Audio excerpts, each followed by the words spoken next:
Good morning everyone. Today we will start the new topic, that is phrases and clauses. So let's start the topic. Here's a definition of the phrases. Okay, a group of words that are used together but does not give complete sense. Okay, in phrase does not have subject verb agreement. For example, first of all, second example, a bar of chocolate. This is not a complete sense. Okay, and here's no subject also. Okay, so this one is the phrases. Now come to the clauses. A group of words that includes a subject and a verb. A clause is usually only part of a sentence. So in first point of the clauses is that in the clauses there is a subject and a verb. Okay, second point is it has a complete meaning by itself. Okay, in the clause there is a complete meaning by itself. For example, he plays cricket regularly. Okay, all of you see on the first point that here is a subject and a verb.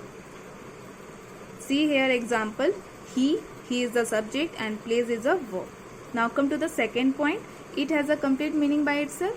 So this example is a complete meaning. Okay, he plays cricket regularly. So this example shows the complete meaning by itself. Now come to the third point of clauses. Clauses come in the beginning or in the middle of sentence, like which, who, when, where, that, whom, wherever, etc. Okay, so this is all are the form of the clauses that we will use in the middle of a sentence.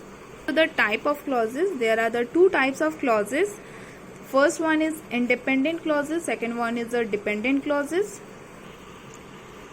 So independent clauses has a subject and a verb and gives complete meaning. For example, you may sit. Okay, so you is the subject and sit is the verb. It's give the complete meaning. So that's why this example is this sentence is a independent clauses. Now come to the second types of clauses, that is dependent clause. Dependent clause has a subject and a verb but depends on the other parts of sentence to complete its meaning. Okay, so for example, wherever you like. Okay, so you is a subject and like is a verb. Okay, if we will add two example, okay, for all of you see here, I had take here first example, you may sit, and second example of dependent clause is wherever you like. Okay, when I add here first example, you may sit wherever you like.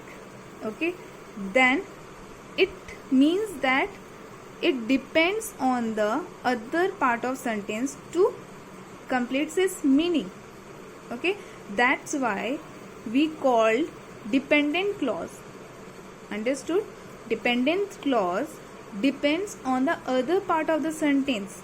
So I take here from the independent example and add here, then it's make a meaningful sense. Okay, so that is for today. Thank you.